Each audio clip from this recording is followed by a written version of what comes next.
right, what's going on, fellow art warriors? Welcome back to another episode of Art Friends. This time we have a very special guest, Jesse Winchester Schmidt, who is the art director for Stellar Creative Lab. And Jesse and Oliver have some history. Oliver was a student of Jesse's why don't you just tell the story, Oliver?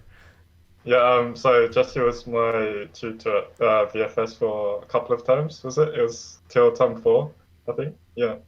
And we I kind of wanted to catch up with Jesse, so I thought it would be great to talk with him again and kind of share some knowledge. So yeah.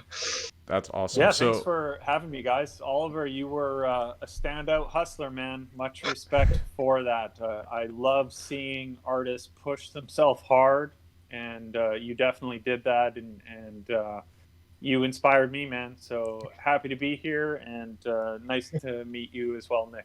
Awesome. Yeah, nice to meet you too. Thanks for joining. So we always start our guests off with this first question, and it is, if you could be in any video game world, what would it be? Pretty good. The only game I've played in the last 5 years is chess. How boring is that? I played that online. Back in the day, I definitely made time for video games. I want to say Grand Theft Auto, but it would make me sound pretty evil. I'm a pretty. You could be one of the good guys. You're right. They get blown up. Yeah, I don't know. I guess maybe if I was to apply some D&D nerdology to it, I could be like a chaotic good character in Grand Theft Auto. You know, let's go with that. That's totally a cool answer. That sounds like it would be a lot of fun.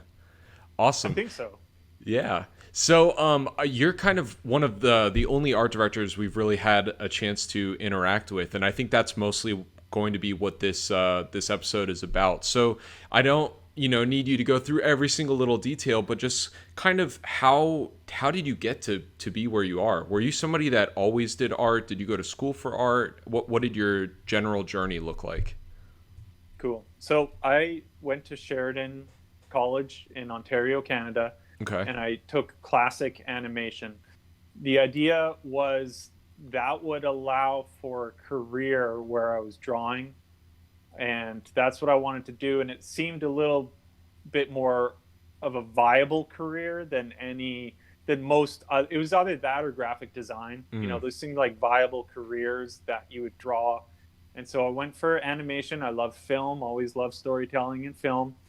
And so it was classical animation. And I graduated in 2004. So I was there from 2000 to 2004. During those years, Finding Nemo came out. And then, the preceding 3D films came out, and it changed everything. And the graduates of the program were coming back and freaking us all out, basically saying the industry is, in their words, dead or dying. Interesting. And you better enroll in 3D right away if you hope to ever have a career. And so it's a debate that's still going on today, huh? Yeah, absolutely. The role of technology in creativity is an important discussion. But that was kind of the climate that I was going to school in. And I chose Sheridan because I have an older brother who's 10 years older than me, and he was a professional athlete for 10 years. Oh, interesting. And so he was a big inspiration to me in terms of following your dreams, and that it is possible to build a career in something that is highly competitive. Sure. And he asked around about colleges, and he heard about Sheridan, and then I looked into it. And the reason why he heard about it is because there was a golden era previous to me where the majority of a graduating year all got hired onto Lilo and Stitch and flown out to Hawaii for six-figure jobs. Wow. So there was this big boom right before this big downtrend in classic animation.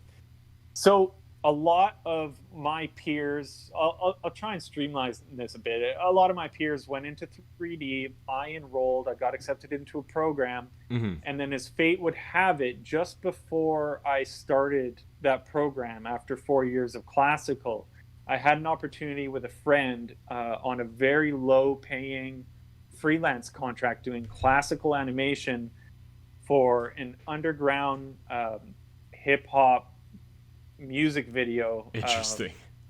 Yeah, and I think we would get $500 each to do a 3-minute classically animated music video.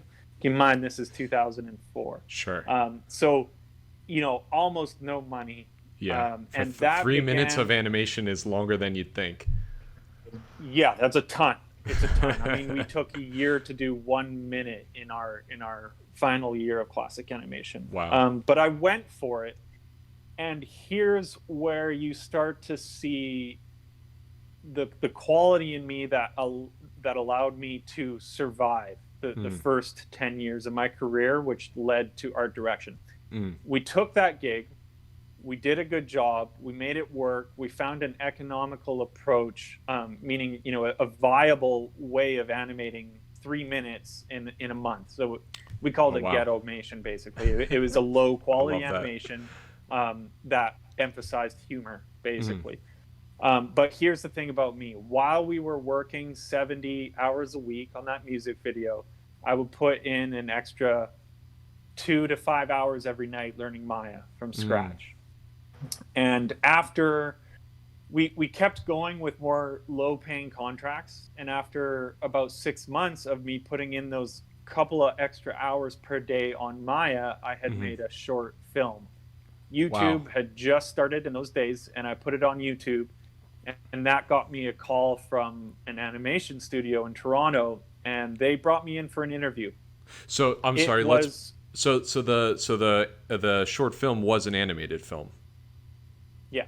Okay. It was a 3D animated film. 3D so now I had a film. terrible 2D film that I had made in college, and I had a terrible 3D film which I had made in my spare time. They're bad. They're both bad. I don't show those to anyone, for sure. But it got me an interview with a studio that was doing a stop motion show that was airing on CBC, which is kind of the national channel up here in Canada. And it was stop motion, so it was Tim Burton-esque type animation. And they had the sequence that they couldn't handle in stop motion. And so they were looking for an artist to handle it in 3D. It was all these puppet characters, orphans. They're like freak orphans trying to get adopted. And in this episode, they got really sick with a flu, and one of them sneezes, and then the camera zooms in on the sneeze, and all these germs come out of the sneeze. And the germs they were anthropomorphic blobs, so they, head and arms and legs, but, blobby. Sure. And then the challenge was there's 100 of them on screen in one shot, and they run they run and then jump in the air and turn into airplanes and then fly around and infect people. So they brought me in this interview. I was super green. I was super ambitious, really working hard to try and gain some traction in animation. And it was kind of my first real meeting with executives in the room. It's a little intimidating. There's, some people are wearing suits. I'm in holy shoes, and I had only eaten peanut butter and yams for months. I was super poor. And they pitched to me what the sequence would be and asked me, could I do it? And I lied and said, yeah, no problem, I got this. And I walked out of there completely scared of the hole I had dug myself. And somehow in the next month I designed, modeled, rigged, surfaced, animated, rendered, comped those germ characters, and that got into the episode. And from there they toured me in the studio, and this was a turning point in my career. It was so cool. They had 2 warehouses. One of them was full of all the manufacturing. They had carpenters and metal workers building these sets and stuff, all stop motion.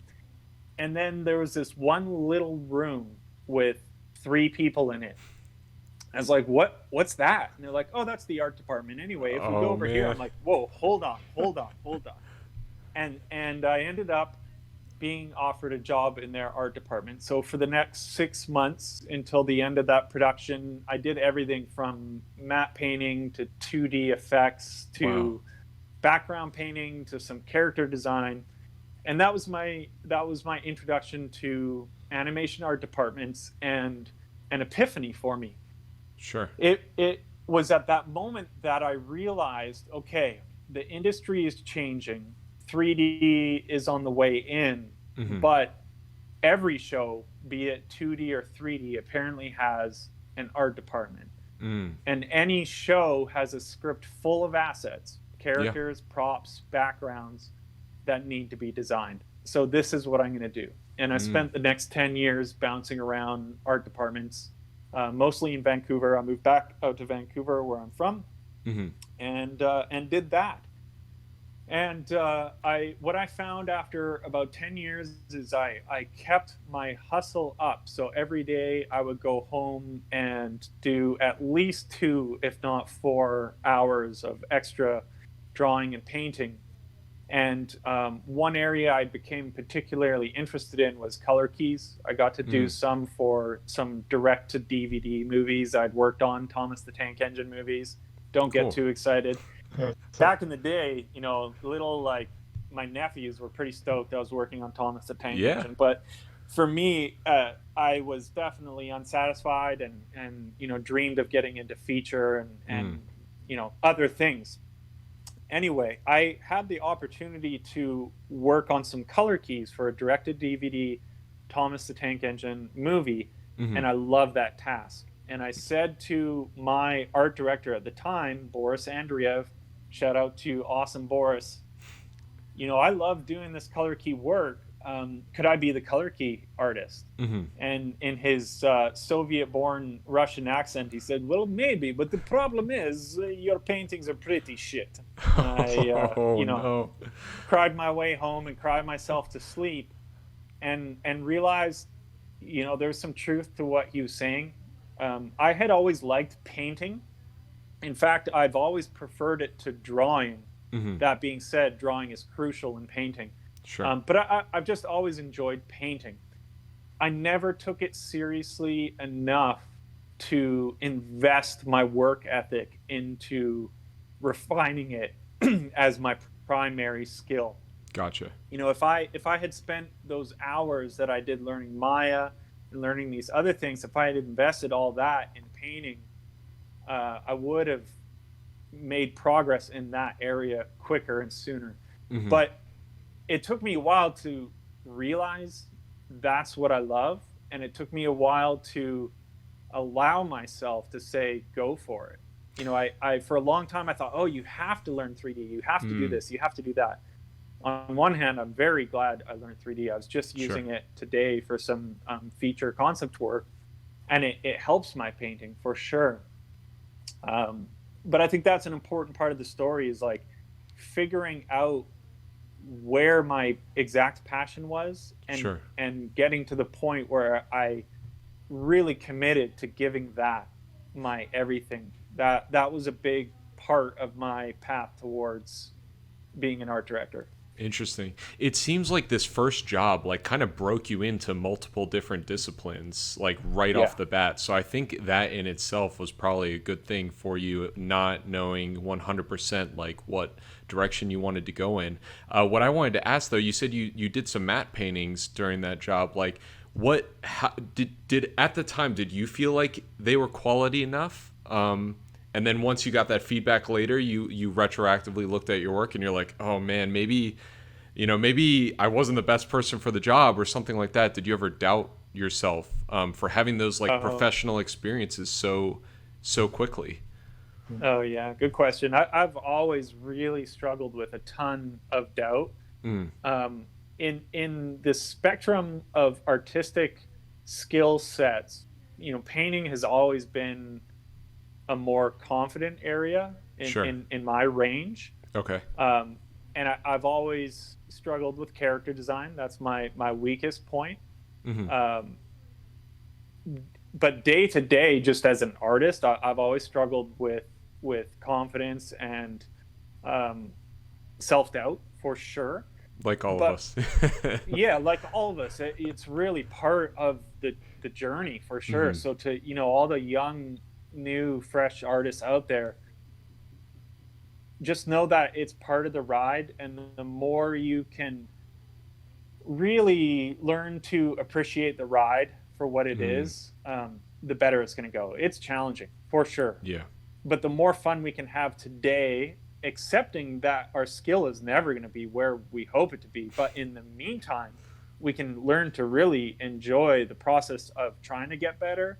And at the end of the day saying, you know what, I did everything I could today to be the best artist I could be and to submit the best artwork possible. I love that. It might not be where I want it to be, but you know, I find peace in knowing I've done everything I can. If it didn't work out, at least I tried. You know, that to me sits better at the end of the day than, well, it didn't work out, but I didn't try, so sure. You know, that's my excuse. I've done that too, and that feels more regrettable to me. And also, when I look at the artists who I admire, they chose the path of giving it 110% every day, for sure. So Jesse, just really, I just wanted to ask as well, because I'm still like very much a student and like kind of learning, like going through that process of like getting building skills and stuff. Would you say you're more of a fast learner or like a slow learner? Because I have sometimes this problem, like I have to try and learn everything and kind of get information as quick as possible now. Like I'm more prepared, but yeah. It's a really good question, man. I think my honest answer would be somewhat of a contradiction. I think I'm both. I think I'm capable of learning things quickly, and I think I've spent a lot of time learning very slowly because my learning strategies were ineffective. And that's part of where this story is leading to. So let me continue that answer in that, you know, I got to a point in my career where I knew I wanted to paint, color keys being kind of, you know, the specific thing that I wanted to paint. But any form of painting for concept art in film. And Boris, the art director, had sort of tipped me off that my skills weren't what they needed to be. And, you know, I always struggle with self-doubt, but if I have one skill that I look at and think, you know, if I worked hard enough, you know, maybe I could be notable in that would be painting. Gotcha. And so that was a blessing in that I realized it. It took like 10 years to get to that point. And I hope for every artist out there that you can make that realization earlier. And the truth is, you might pivot. You might think it's something and give it your everything, and then 5 years later pivot. Yeah. But the point is that you're passionate and you're driven and you're dedicated for that time, so it's not wasted time. The 3D that I have learned helps me almost every day in my career. So everything sort of contributes to the value that you bring to the studio or to the client. So I realized I had a lot of room to grow. I realized I wasn't that great of a painter and I had to do something about it. And I talked to Boris more about it, and he was trained in Soviet Russia. So, you know, he's old enough that, you know, it was Soviet Empire when he grew up in Russia, and things were very regimented in art education. He told me a story that in life drawing class, they would hang an iron on his arm and make him draw all day. That's crazy. Yeah, I guess it builds up your stamina. Yeah, exactly. I don't know. So I asked him what does the process look like to get better? And I think one of the solutions was move to Russia and enroll in the Repin School of Fine Art and take painting there for like 10 years, and then maybe I could hope to be a decent painter. And at the time, I was young enough. I was like, yeah, that sounds pretty good actually, but like learning Russian is a pretty big barrier to entry there. You know, like that's that's tough. Yeah. And I don't know if I want to do that. And then the other thing, which seemed I could start doing right away, is he said, go outside and paint. And that is for my particular ambition in my artistry. That was some of the best advice I had ever been given. That's awesome. So that's what I did. I started, instead of working on the computer for a couple hours every day, I started going outside and plein air painting every day. And the truth is, I was bad. I was real bad. Plein air painting, for those who haven't tried, is really, really fun. I liken it to life drawing. Yeah. It's a really fundamental exercise that has been part of artistry. I mean, plein air painting's newer than life drawing by a long shot. But it has really helped people soar to mastery. It's been a crucial part of artistry for artists like John Singer Sargent. Yeah. Going outside and studying how light interacts with materials and color is so beneficial. Physically to any being artist. able to see where the sun is as well. I think, at least for me, I kind of have trouble understanding how cast shadows work, and when I can see where the light source is physically, it puts it into perspective for me. So totally, you're totally right, Nick. All those sorts of insights, and let me dispel something right away. Painting from photo is great. Do it. You learn a lot. There's so much you can learn. However, it's a small fraction of what you learn painting from life. Sure. In terms of understanding light and color, the reason is cameras have an exposure that is much more narrow than the human eye. So when you're looking at a photo, you're seeing an interpretation of real life. Photos don't look like real life. Yeah. You think they do, but the proof of that is, look at a nighttime photo. That looks nothing like what nighttime looks like. The exposure is completely off. Some pro photo photographers are able to use certain lenses and certain cameras and certain aperture to get it a lot closer. And you know, photography is an art form and a science. Much respect to it.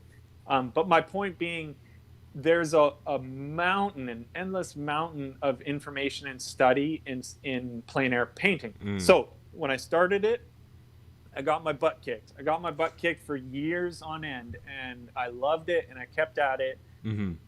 And I didn't get much better. I didn't have any formal training in it.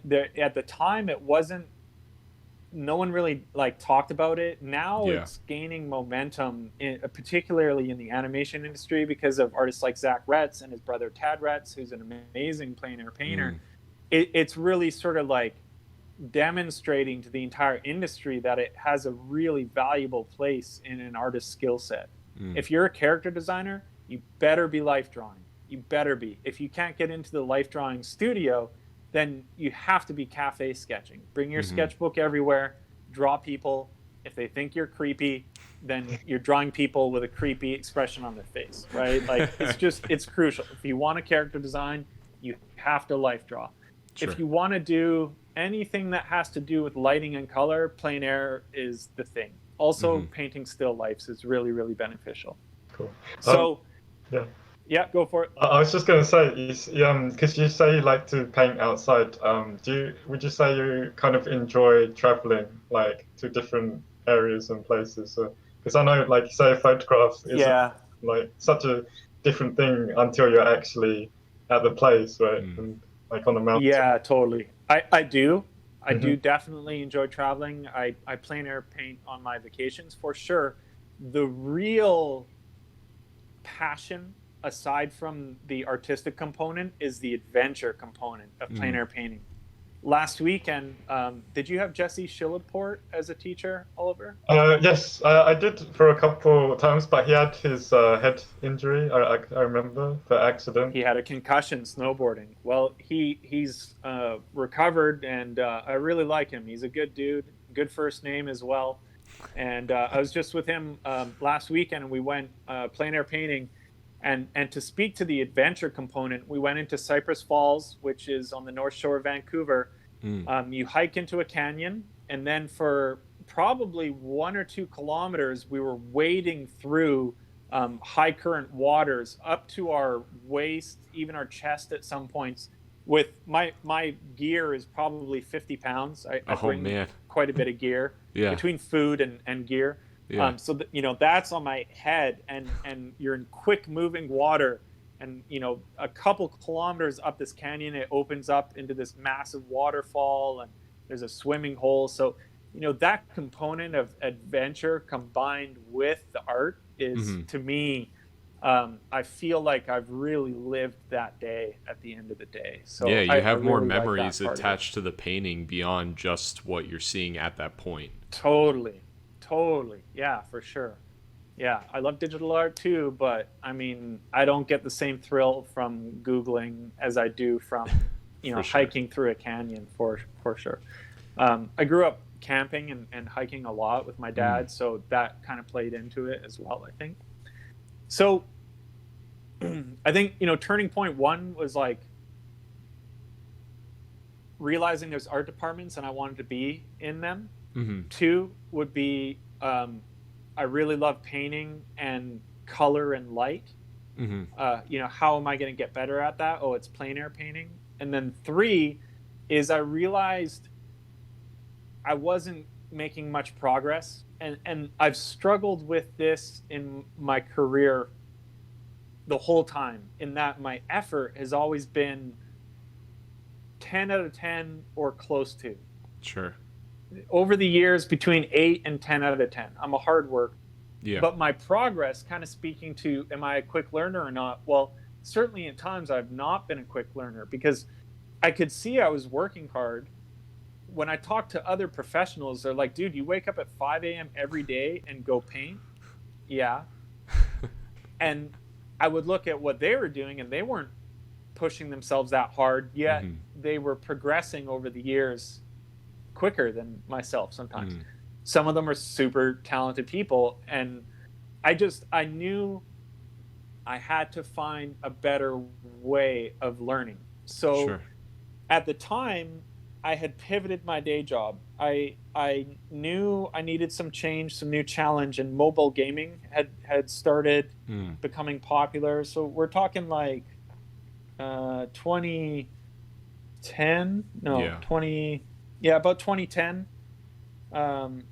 Maybe 2012.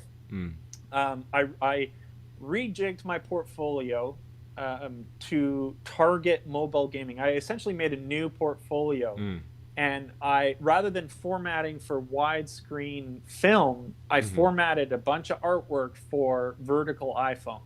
Gotcha. And I pretended that I was working on a bunch of mobile games and made art for them.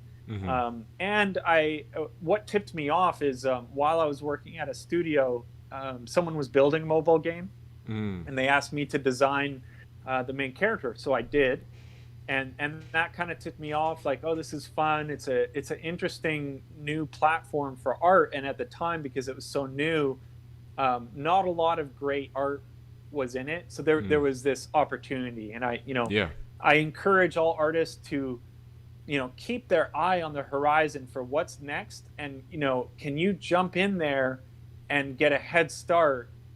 And that can be a real big launch platform for you, like once everyone's on board, then the competition's really, really difficult again. So, that helped me at that point. So I ended up with that new portfolio, getting a job at a studio called DNA Studios Canada, which was the Canadian branch of a Japanese company that's valued at over $1 billion on the Japanese stock exchange. They're a big mobile gaming company, and they brought me in, and it was a whirlwind. I had to learn so much so quickly, and I suppose at that point, it did seem like I was a quick learner. I had to learn this proprietary animation software that was in Japanese, that they built their games with before we switched to Unity.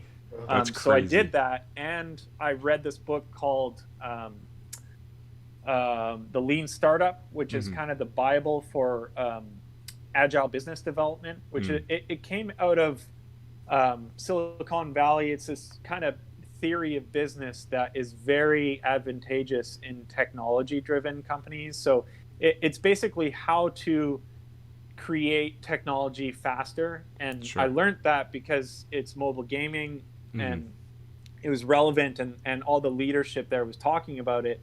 But what I realized, it's actually very helpful for art too.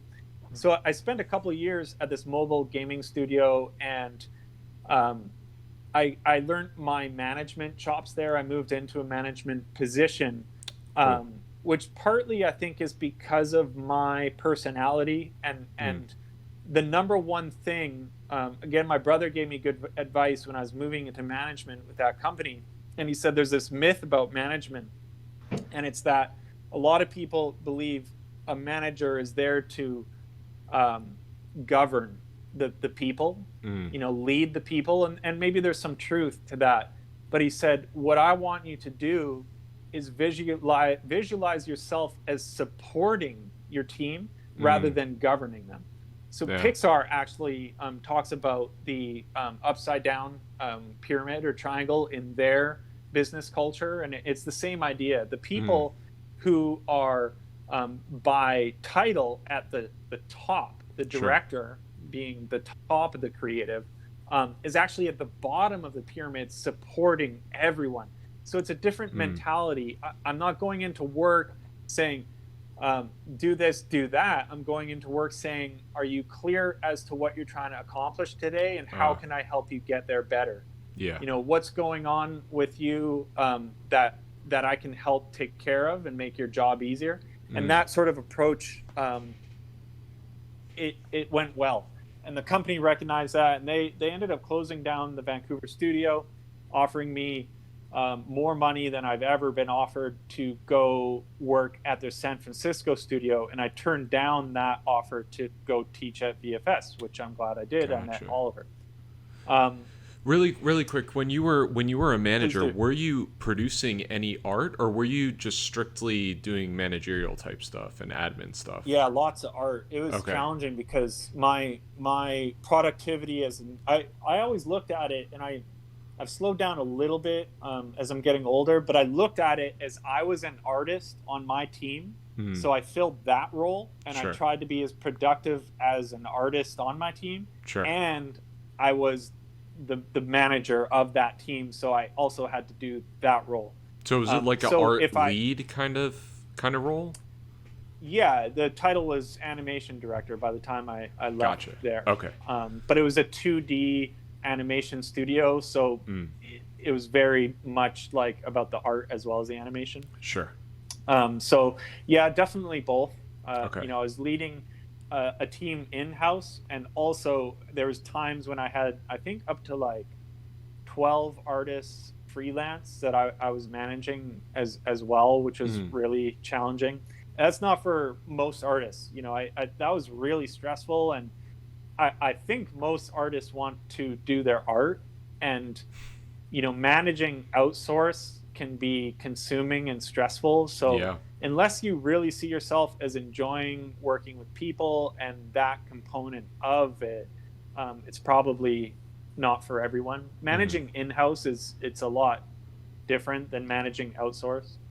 At one point I was working with a team in Pakistan, and they were awesome, but the time difference and the language barrier was so stressful, very difficult. So here's the thing, and here's another turning point in my career, a point that I look back on and say, God, I was so overworked at the time, but I'm so glad I made this commitment. While I was working that job, I ended up applying to a schoolism course, which was Dice Tasumi and Robert Kondo's painting, light, and color course. And they only allowed 10 students into that course based on portfolio, and I got in. Nice. And I figured, I've always taken this strategy of like, I don't know if I'm going to go for it, but step one is let's see what opportunities arise, and then I can evaluate. So for me, that's valuable. I can always turn it down, but opportunities and options are good for sure. I'm always trying to attract opportunity and attract options, and then navigate from there. So in this particular case, I thought, well, I'm working 60 hours a week for the studio. It's pretty intense as it is. I had a girlfriend at the time who's now my wife and the mother of our child. There you go. And I kind of explained to her, and at the time she was already saying, like, you're working too much. This is not healthy. She's a clinical psychologist. So she can recognize too much stress when she sees it. Sure. And she, very much out of a place of support, was saying, this is not a sustainable situation you're in. And I approached her and said, well, you know how you said I was working too much? I just wanted to let you know I'm going to actually increase that by about 20 hours a week for the next 10 weeks. Oh, jeez. And I showed her the course, and I said, what I want you to understand is the two people that are teaching this course were art directors at Pixar and art directed on Toy Story 3, which I really like that film. Yeah. Out of all the Toy Stories, it's a beautiful film. And what I really admire about Dice and Robert is when they got to that position at Pixar, they quit. And when you ask them why, it's because they recognized that their learning curve was starting to slow because of their success rate at Pixar being high. In other words, they needed to fail more if they ever hoped to learn as much as they had been learning. Sure. And so they started Tonko and made The Dam Keeper, Oscar-nominated short film. And to me, I admire their skill set, their artistry so much. There's a photo of Dai Susumi that made it into the New York Times of him painting on a New York street during like a torrential downpour. Wow. And he's like under an umbrella and it's dark out and he's out there with his oil paints. That's amazing. That's awesome. His paintings are phenomenal. Both of their art direction is phenomenal, but if you look at their traditional paintings, they're really high level. They're comparable to fine artists, people who spend their life, training in painting that don't step into animation. They're kind of that caliber. So that's crazy. I explained this to Jenny, my now wife. Said this is a once in a lifetime opportunity. This is 10 seats and I'm in. I think I kind of got to do this. And she said, go for it. Bless her heart. And I did it. And that changed everything.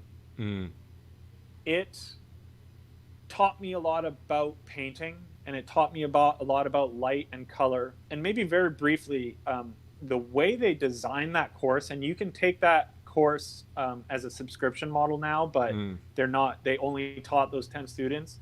Gotcha. The way they designed the course is genius.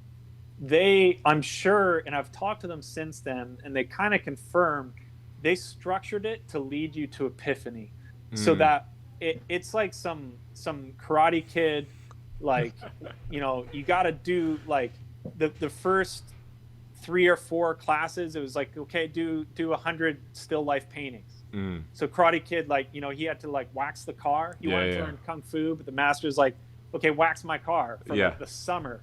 So there was that component of just like rigorous, huge amount of painting. And they structured it to learn diffused lighting, and then from there direct lighting. And then the epiphany came when they taught us how to then apply that to creative painting, where if you start literally by painting the local color, meaning that's a white t-shirt, those are blue jeans, I'm going to paint white and blue, and then light those local colors, applying an understanding of material attributes. This is a really effective strategy because it's totally parallel to how 3D works as well, so it works well.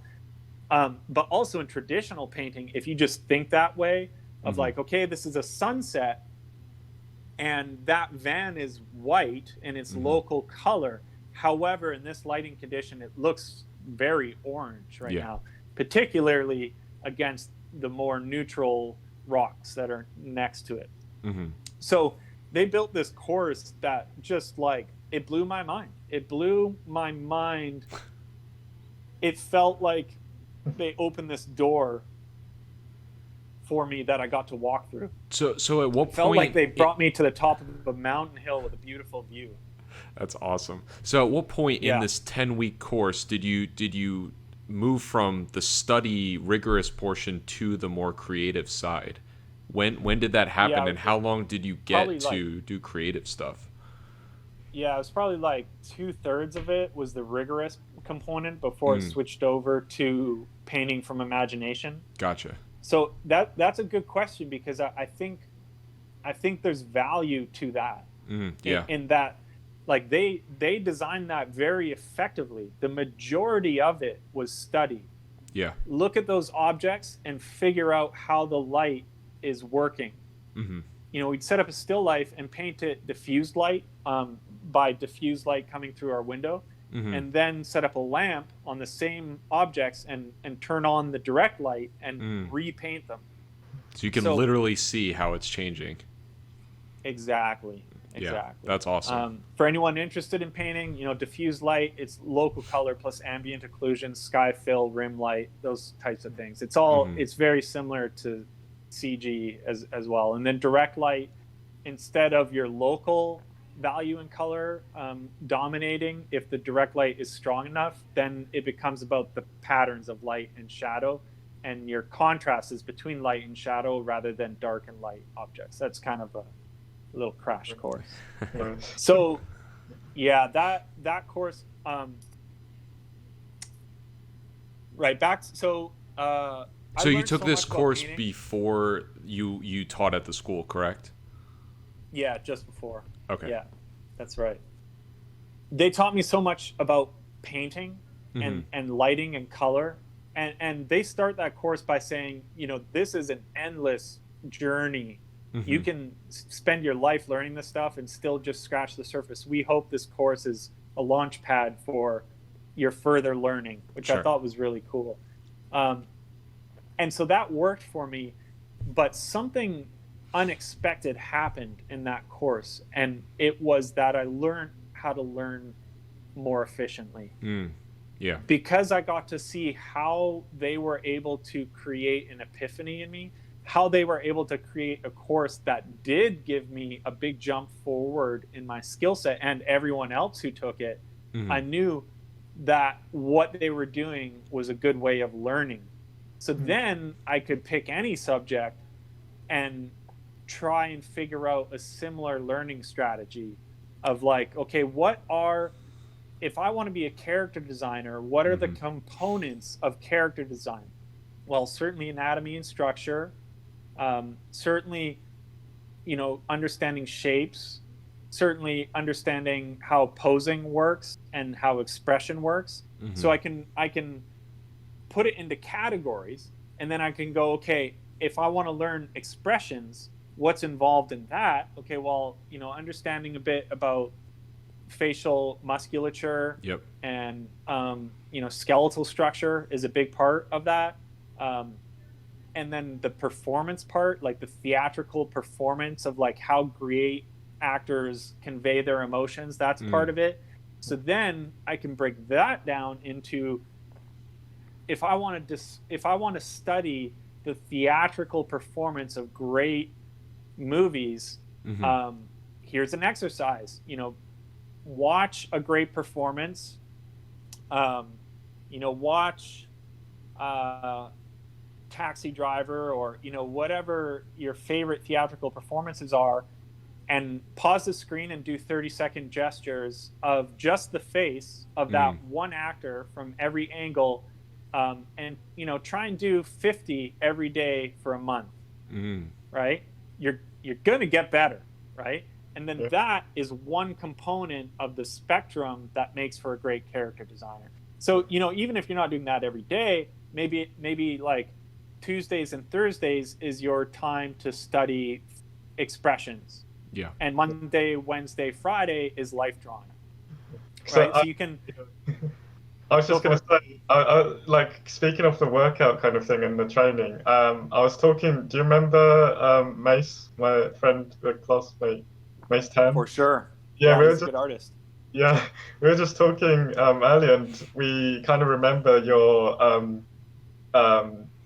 that workout training where you do like photo study and the 30-minute master study, and I feel like that workout definitely, for me personally, boosted like in terms of how I could approach like from imagination, from like transitioning from like the studying part to the more the imagination stuff. So yeah, Yes. I just want to say quickly as well, because it boosted totally. me. I'm glad that helped for sure.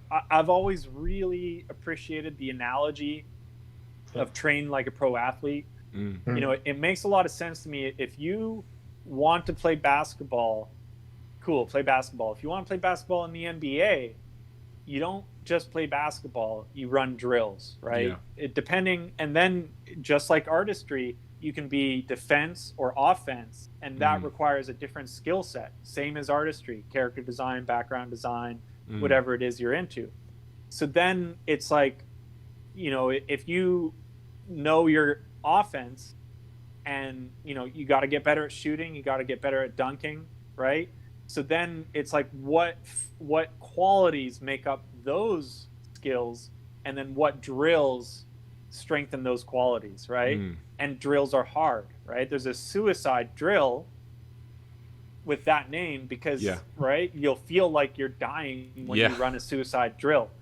The drills are hard for a reason, right? They're meant to break you down. They're like, if you're not sweating, if you don't bring it to the point where you feel like you've lost the battle, but then you have the opportunity to get up and try again the next day, you're not really training the way a pro athlete does, right? Yeah. It almost gets so like a muscle memory into your brain, so that the next time you sit down to do it, you already know how to do it. You've done it before, kind of thing. Yeah. Was 100%? Jesse, was that something you kind of was taught to, like, kind of, or have you kind of like developed that kind of routine with that idea where it's kind of, or have you like my good buddy and roommate in college, Bobby Chiu, he's the one that shared the train like an athlete idea to me, and it just made perfect sense. And he, like any great mentor or leader, he led by example. And I had never met anyone. He was getting up at the crack of dawn and running drills with his pencil before class. Everyone else was sleeping in because they were at the bar the night before, because part of art school is socializing and going out and partying. Well, he socialized in a different way, and he got up early every day and ran drills. And that's awesome. The proof was in the pudding. I could see that A, he was good, but more importantly, B, he was improving at a faster rate than the people that weren't doing those things. So yeah, it was shared with me, and I've since read books about what it takes to become a champion of something. You know, Mindset of Champions is one that comes to mind. You know, what is involved in excellence. I love that movie Whiplash. I get into heated debates with my psychologist wife, because to me, I watch that film, I think, well, that's what the main character needed to achieve excellence. Right? That the instructor, in his abusive behavior, did exactly what needed to be done to get that kid to the level of his world-class musicianship. Sure. And my wife's opinion is that was abusive, and there's more effective ways to support someone's success. And I think that's a really important debate. And the good thing is, like, we each get to decide how much we want to sacrifice for our success as an artist. And the artists that I'm lucky enough to know who are extremely successful, who've gotten to a point where they have more opportunity than they could ever act upon, right? Like they just have endless opportunities. Money has left the table in terms of that being the challenge. It's more just like, where do you want to take this thing? Sacrifice has been key for those people, and that's tough. That's some, like, there's some soul searching there, right? How much are you willing to give up? In my younger years, I'm in my late 30s now. In my 20s, I was like, everything. I will sacrifice everything. I don't think that was true. You know, I wouldn't, like, there was some things I wouldn't, but it was pretty true. I was willing to sacrifice health for sure, but that catches up to you. And now I'm a dad, and, you know, I'm approaching 40. I'm not willing to sacrifice everything, and I have to come to terms and peace with the results that I achieve, and maybe more importantly, the experience and the journey that I get to have as an artist and as a professional, given how much I am willing to sacrifice. I'm not willing to sacrifice my marriage. I'm certainly not willing to sacrifice my relationship with my child. But I'm willing to sacrifice a lot of other things. So now my life comes down to a very disciplined commitment to simple priorities. My life is family, art, and health. If something doesn't fit in those three categories, like video games, I don't have time for it. Now, it sounds rigorous, but like, you know, health can involve rest. Rest is a huge part of health. I have movie night every, you know, I have 2 movie nights, to be honest, with my wife every week, and that's part of health, and it's part of family. So, you know, it checks 2 of those boxes. But that's helped me a lot, especially now that I'm a dad, because things get tougher in terms of time management. Sure. But it has helped me find a balance between sacrifice and quality of life, for sure. And I'll never be as good as I hope I could be, for sure, but I'm really grateful that I get to do art for a living, for sure, and work with amazing people. Cool. That's awesome. Sorry, I was just going to quickly ask as well, because I know we're heading like that time soon, but I just wanted to ask, like, in your college days, is there something kind of you would tell yourself you would do differently, perhaps, like time management? Yeah, totally. I have a big regret from those years. I don't know how openly I want to speak about this. Don't worry about that. Well, I can certainly speak about it generally. Sure. But so, you know, like, to get better at anything, to really pursue excellence in anything, you have to level up in areas, but you also have to look at yourself objectively and say, what's holding me back?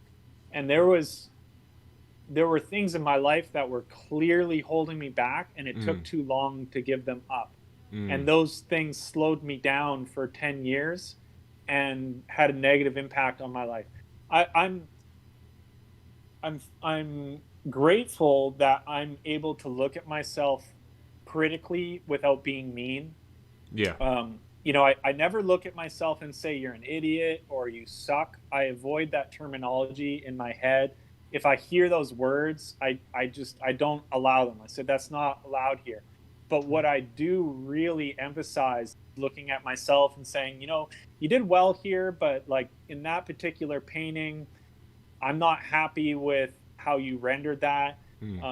Or, you know, you keep saying that you want to be a great painter, yet you're kind of avoiding the drawing component of it. Sure. I can see in these paintings that your perspective's kind of falling apart and you're kind of hiding from that. So if you want to progress, you kind of have to deal with that. You know, that sort of objective criticism without being mean it is really a big part of it. So if I was to talk to college Jesse, I would say, hey, man, that thing that, you know, without getting into too much detail, I was partying, basically. I was partying in such a way that it was definitely taking away from my artistry. And I don't think, you know, socializing is really good. It's really important. It's a big part of figuring out who you are, what's important to you, what kind of person you want to be.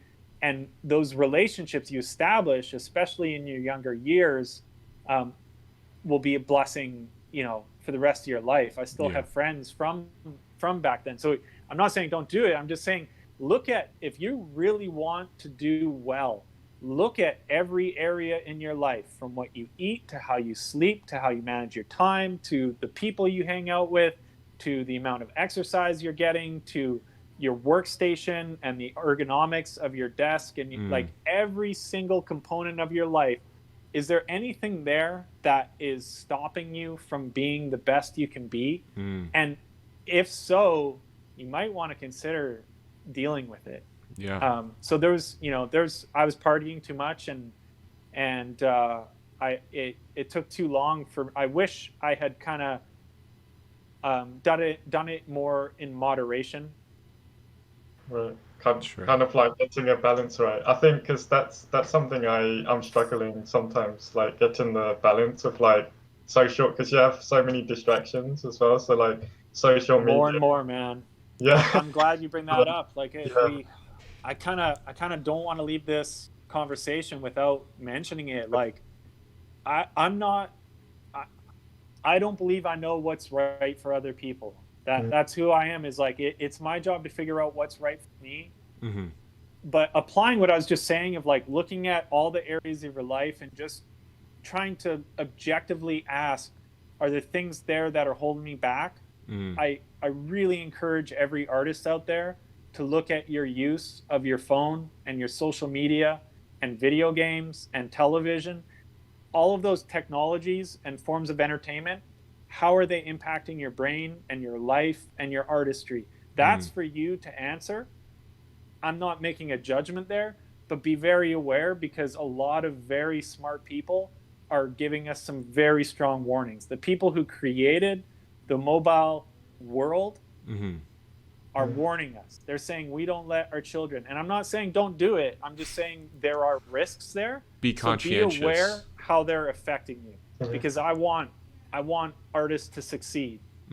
So, you know, be aware, and because there's an addictive component, because very smart people have designed these forms of entertainment to excite the part of our brain that gets excited when you gamble. The addictive factor makes it hard to be objective. It means that you're going to rationalize that behavior and say, oh, well, this is beneficial, and I'm looking at art and that really helps me. And there might be some truth to that, but there might also be some truth. To me, one of the biggest risks is the ability to have instant gratification and instant stimulus available at all times in short format.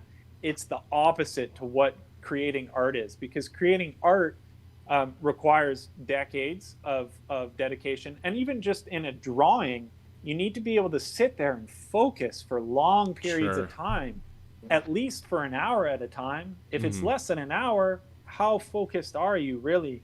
So if we're conditioning our brain to constantly want these like quick little payoffs of endorphins, you know, if I can only draw for 15 minutes before I'm like, let's see what's on YouTube, or that's a problem. I'm being held back. And you know, I'm really trying not to preach. I'm really trying not to say like don't do it. I'm just saying like be aware, and be aware that there are risks there for sure. So I'm glad you bring up the issue of distraction.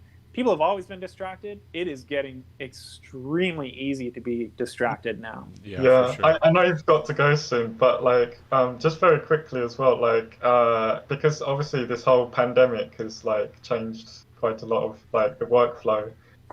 Do you feel like there's been like a kind of a positive impact, or like not necessarily positive impact, but changes within like your work, or like has it got easier, or has the demands got higher in terms of work? Yeah, another great question. Yes and no. I believe, you know, what's happening for me, what's happening for the industry, what's happening for the world right now is difficult. There's a lot of difficult things in our immediate future. And to be honest, I think things are kind of going to get more difficult. That being said, I believe that difficulty and crisis is an opportunity for positive change. And that's not just some poster I have on my wall. It's that if you look in history, you know, the big positive shifts, you know, if you take America, for example, you know, I'm definitely a supporter, and I appreciate women's rights and equality, and those things were very hard earned, right? Before before Brown versus the education system, before that trial happened that allowed the integration of Black people into white schools in America, there were some really difficult times, and we're not out of it yet, but it's proven that big positive change often has to come out of discomfort and sacrifice. And I think that's what's going on. Our fate is not sealed. We have to determine what we're going to make out of this mess. But I do believe it's an opportunity to steer things in a more positive direction. So that's a pretty broad answer. More specifically to animation, streaming services are hungrier than ever. Netflix is blowing up. There's a huge migration of talent from Disney and Pixar to Netflix. And although I'm always skeptical when any corporation gets powerful enough to kind of, take over, the thing about Netflix is it's also encouraging other companies to get into streaming, and they all need their own content. There'll be some content that's on multiple platforms, but part of the draw is soon enough Disney stuff will only be on Disney Plus. Yeah. Right. So then Netflix needs Netflix animation, and they have a Netflix animation studio now. So there's an increase in demand, I'm pretty sure. That being said, I think every animation studio on the planet is dealing with challenges surrounding COVID. Stellar, we've been lucky. We transitioned pretty quickly and pretty well. We've got a really smart technical team. We're all working from home. We had just upgraded our server system to the Trusted Partner Network, which is a system for like feature film studios coming out of Hollywood that basically verifies your security is strong enough to work with them. I believe it came after Sony was hacked. Remember that whole thing? Yep. Right? Yeah. And like a bunch of people at Sony, their information was hacked.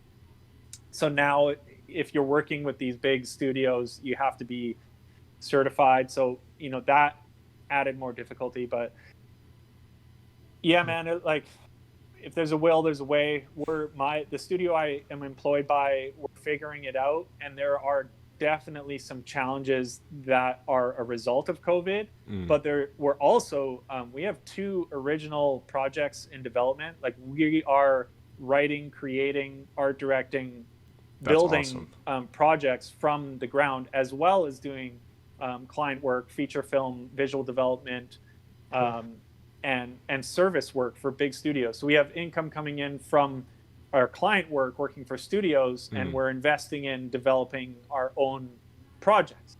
That's great. And part of that strategy is us anticipating a high demand for content. And so, we're looking forward to that, and we are building relationships with companies like Netflix, and those companies very much are like, yeah, if you have stuff, let's see it. That's and awesome. Stuff being like, if you have, it's a pretty considerable amount of work to get the attention of Netflix. But as a studio, it's doable for sure. And, to be honest, there's some hardcore independent animators, like people like Rob Valley, Vancouver animation legend. That guy is an amazing animator. He has a studio, which is really him and freelancers that he hires. And he did Zima Blue on Love, Death, Robots, right? Oh, cool. That was my favorite of all of them. I thought there was a few that were really stand out. Of course, Witness was really, really good too, which is another independent animator. Wow. So, studios are getting in on the content creation, but also there's an opportunity for independent animators and artists who want to take that leap to creator.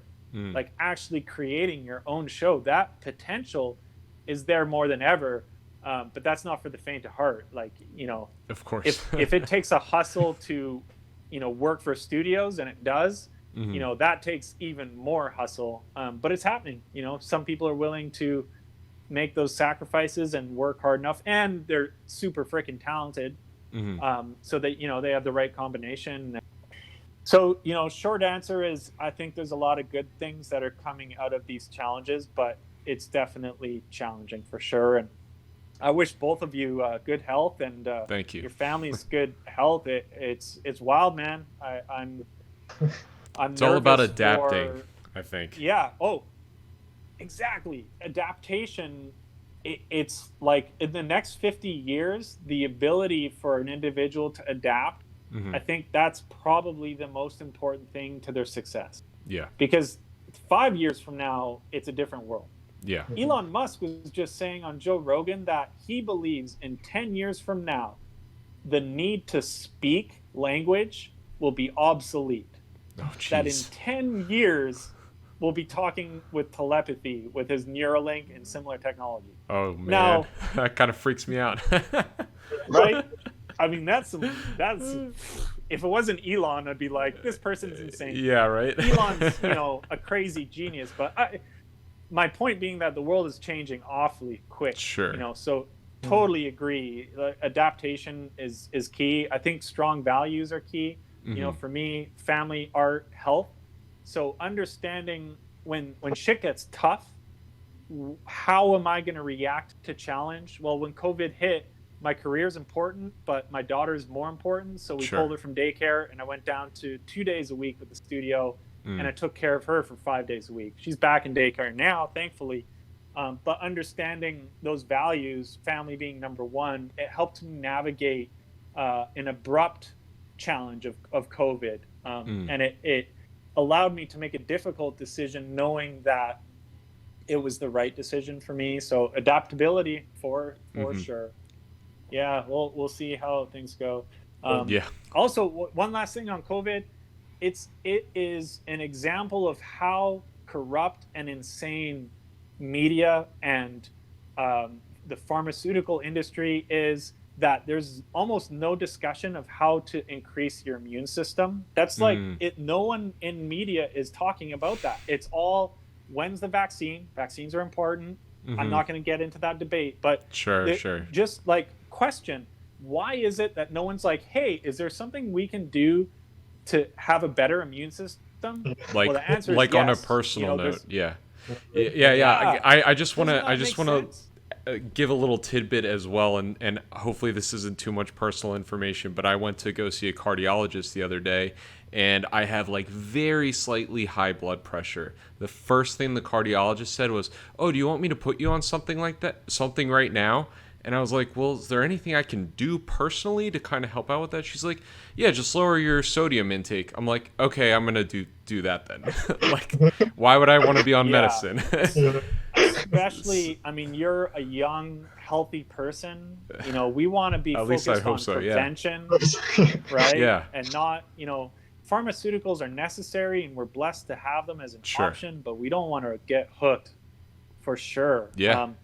I'm on week 15 of doing Wim Hof exercises every day. And if you're interested, look into it. It's free. It's basically breathing exercises and then cold exposure. So I take cold showers. And there's clinical data showing that if you do this, I think in the clinical study I'm thinking of, this group of people was injected with the flu, and half the people did the breathing exercise for I think it was 2 days, like a very short amount of time. And I believe 100% of the people that did the breathing exercise beat the flu instantly. Wow. And the other group of people, some of them did, and some of them got sick. So, it doesn't give you superpowers, but my point being, there are options out there on increasing our immune system. Yeah. And I want to encourage the artists and our families, especially our parents and our grandparents, to be taking vitamin C. Vitamin D is a big one as well, vitamin D absorption. So, I'm out of my realm of expertise here. I by no means know much about, I don't know much about this stuff, but it's definitely a red flag when you don't see anything about increasing your immune system. And again, it was Bobby Chiu that tipped me off to Wim Hof, because he does it. He actually met Wim Hof, being Bobby Chiu. And he told me about it years ago, and he's like, dude, I don't even get hungover. I drink all night and wake up, and I won't get a hangover. Not that he has a problem with drinking or anything. I just want to make that clear. He celebrates now and then, everything in moderation. And then COVID hit, and I was like, okay, it is time for me to up my immune system. So far, I haven't been sick. It's been 15 weeks. We'll see. I feel good. I got more energy. I don't need as much coffee. So that's there good. You go. Yeah. Thank you, both of you, for chatting. I always feel this is my third interview I've ever done in my life, and I always feel weird because I don't tend to talk about myself for an hour straight. But I just hope that I have some stories to offer and share that can be encouraging or insightful. And I just really wish success to every artist. And I know it's a hard road, but when you're pursuing something you're really passionate about, it means the hardships are worth it. Mm-hmm. So why not just pursue our passion, right? Because it's going to be hard, whatever we do in life. So go get them, folks. Wake up early, draw, paint. Definitely. Or stay up late and do it, whatever works for you. Well, I have to say, I think you definitely inspired me today. I think this was a little bit of a kick in the butt for all of us, hopefully. And I think every now and then you kind of need that, and it's a good thing. So, I want to thank you so much for your time. This was really great. I think you probably did inspire a bunch of people today, and we're going to put this up on YouTube so more people will be able to see it as well. So, I guess hopefully let's just keep in touch, and we will maybe have you back in the future once you do something else really cool.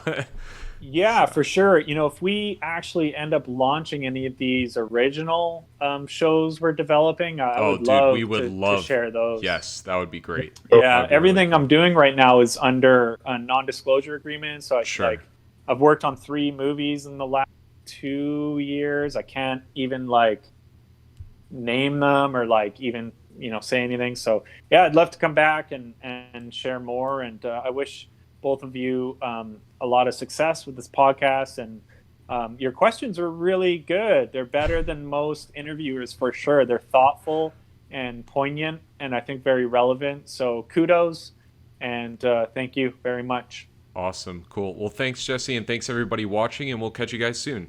See you guys. Yep. Take care. Bye, guys.